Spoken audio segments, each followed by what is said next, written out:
হচ্ছে গিয়ে আমার উপরে খুবই জায়গা আছে, কারণটা হচ্ছে গিয়া আমি বাসে একটু লেট করে আসছি। অবশ্য আমরা মার্কেট থেকে আসছি 11:30 বাজে। না না না, তুমি একটু বেশি শব্দ করতেছো।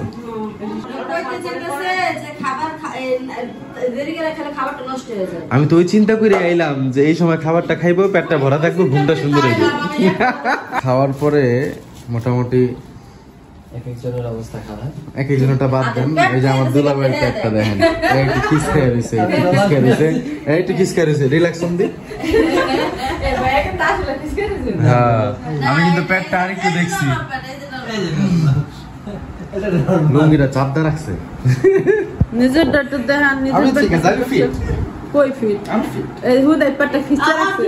ও খিচা রাখছে, খিচা রাখছে আমার পেট এরকম। আরে তুই যে খিচা রাখছ তো সিনা রাখছ, খিচা রাখছ। খা আমি তো অনেকগুলা খাইছি ভাই। তুমিও কিন্তু কম খাও নাই, তুমি মোটামুটি 1 প্লেট রাইস মেরে দিছো ভাই। এটা তো তোমার কারণ হইছে, আমি কম করছি হয়ে গেছে। আসসালামু আলাইকুম, কেমন আছেন সবাই? আশা করছি অনেক ভালো আছেন। Welcome to our channel Mim and Babu. Mim হচ্ছে গিয়ে আমার উপরে খুবই জায়গা আছে, কারণটা হচ্ছে গিয়া আমি বাসে একটু লেট করে আসছি। অবশ্য আমরা মার্কেট থেকে আসছি 11:30 বাজে।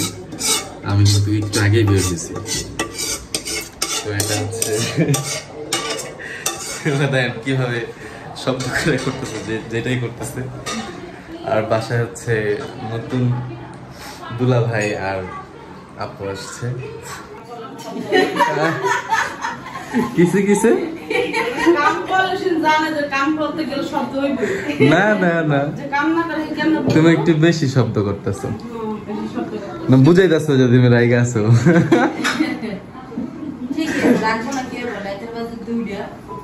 আস্তাগফিরুল্লাহ, এটা আবার কি কয়?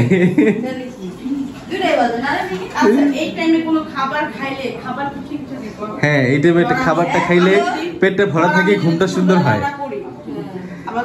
কারণ তোমরা তো লেট নাইটই ঘুমাবা, তোমরা তো এমন না যে খাবারটা সন্ধ্যায় খেয়ে ঘুমাই যাবে।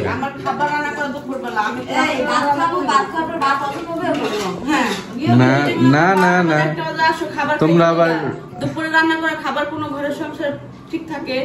আমি প্লাস্টিকের খাবার রান্না করি। এই তুমি তো রাইতের বেলা আবার কও যে খাবার খামু, ক্ষুধা লাগছে, নুডলস খাও। আমি একবার খাওয়ার পরে আমার যে খাবার দেরি করে খেলে খাবারটা নষ্ট হয়ে যায়। আমি তো ওই চিন্তা করে আইলাম যে এই সময় খাবারটা খাইবো, পেটটা ভরা থাকবো, ঘুমটা সুন্দর হইবে।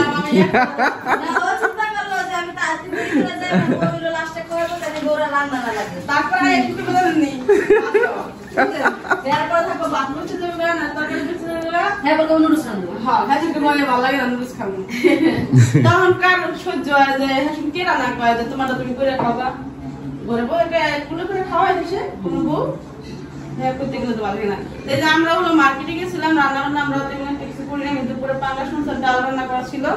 আর শাশুড়ি হলো খাবার পাঠিয়ে দিছে আমাদের জন্য। বিষয়টা হচ্ছে আমি ক্লিয়ার করি, বাসায় হচ্ছে খাবার রান্না হয়েছে ওদের জন্য, ওদের আবার আমরা জোর করে এই বাড়িতে নিয়ে এসে পড়ছি যে ওই বাসায় তো ঘুমাবি, এতে এখানেই ঘুমা, কষ্ট করে যাওয়া লাগবে না। পরে হচ্ছে এই বাসায় ওরা রইলো, তা আমি আবার হ্যাঁ আবার আব্দি আবার ওদের আমাদের ওই বাসায় ছিল সারাফত শরীফের সাথে। আমার ঘরটা গুছানো ছিল না, নাহলে আমি তখন দাওয়াত দিয়ে আসলাম। আমি ভাবছি যে ঘরটা গুছাইয়া তারপরে দাওয়াত দেব, তো কিসমত করে। তারপরে সারাফত শরীফের সাথে ছিল, ওকে নিয়ে আসার সময় আমি খাবার নিয়ে আসছি বাসা থেকে। মানে কিসমত, আমি মুরগি আর ডাল দিয়ে দিয়েছি। ডাল অবশ্য আমার বাসায় রান্না হয়েছে। সবকিছু দোয়া গোছালো না, গুছাইতে সময় লাগতেছে, বৃষ্টি বাদলার দিন, সবকিছু হইতাছে না। আচ্ছা, ওই যে এটা হচ্ছে গিয়ে আমগো ওই যে ওই আপা রান্না করছে, যে ডাল আর পাঙ্গাস মাছ খাইস, এরপরে এটা খাইস, টেস্টটা বুঝতে পারবি। ওটাকে ট্রাই করতে হবে, ঠিক আছে? মাছের পরে মুরগি শাহিন ভাই বলে লয়ে যাবো শাহিন ভাই কই কি এই কাজের হাত আমি গ্রামে নিয়ে যাব, যত টাকাই হোক। রান্না অনেক সুন্দর করে। হাতে দিয়া পাঙ্গাস মাছ ভাই, পাঙ্গাস মাছ খান?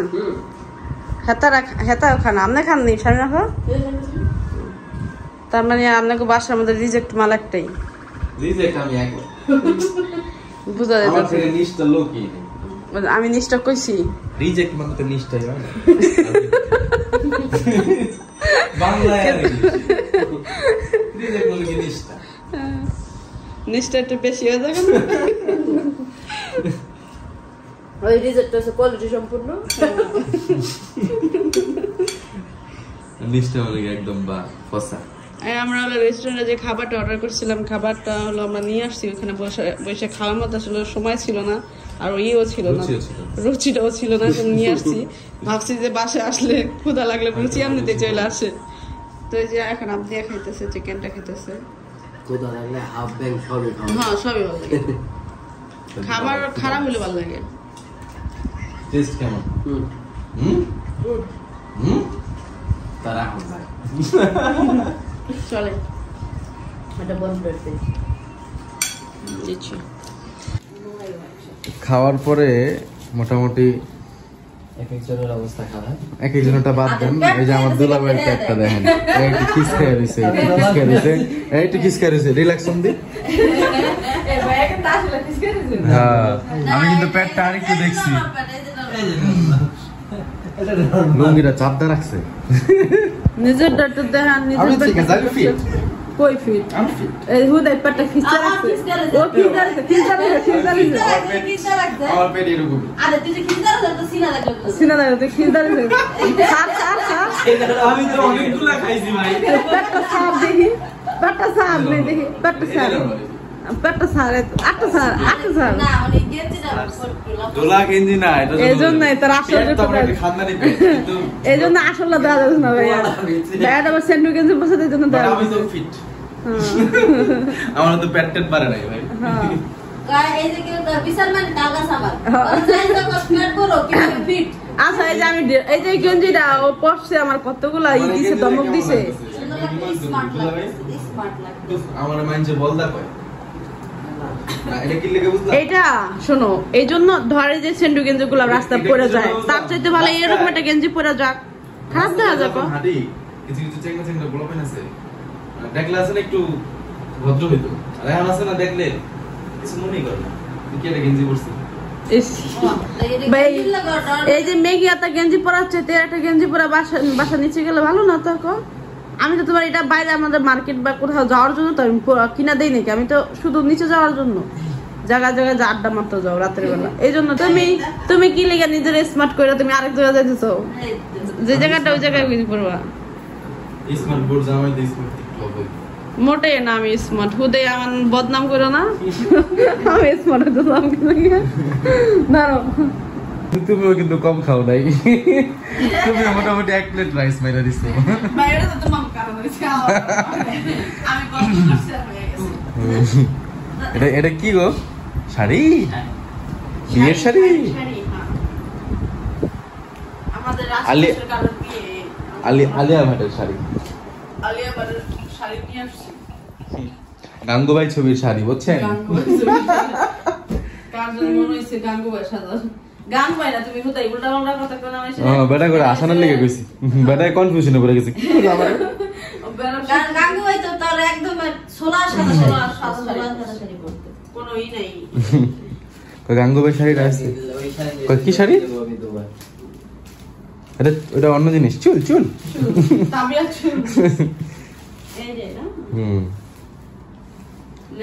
বিফ কেসটা খুলো বিফ কেস আমরা আগে তো আমাকে বিট কেস এই কি জানি এই আমি জানি কি করে দিছে টিকাই দিছে আমগো টিকাই দিছে টিকাই একটা বাক্স দিবে কই একটা বাক্স টিকাই দিয়েন কারণ গিফটের যাবে কই কি 7 নাম্বার টিকাই দেন কোন না বেশি হয়ে গেছে গা 6 নাম্বার টিকাই দেন কারণ না 6 দিতে পারবো না টিকাই দিছে বিয়ের শাড়ি দেখে টিকাই দিছে কি ভাষা জুতার দোকানে গেল কি জানি কয় সুল্লি টিকাইছেন আচ্ছা বিয়ের পরে লাল শাড়ি গোলাপি শাড়ি পিঙ্কি শাড়ি ফিরোজা শাড়ি আর এরা কে পরবে সাদা শাড়ি মানুষগুলো খুঁজে বের করে কার বিয়া তারপরে যদি এই যে লাভ রাখতে চায় বুঝলি যদি লাভ রাখতে চায় না তাহলে কি মুন্সি হইছে মুন্সি আচ্ছা হ্যাঁ মুন্সি মনছি এলো এই জুতার ভাষা মুন্সি মনে হচ্ছে ওর কাছ থেকে কয় টাকা লাভ রাখলো।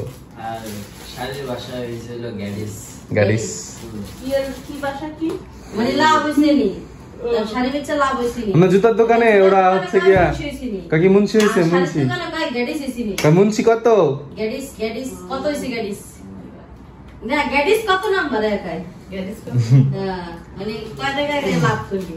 এক কাম করা দরকার ছিল, যারা বিয়ে করতে আগে সবকে যাই না, সবকিছু কাম করে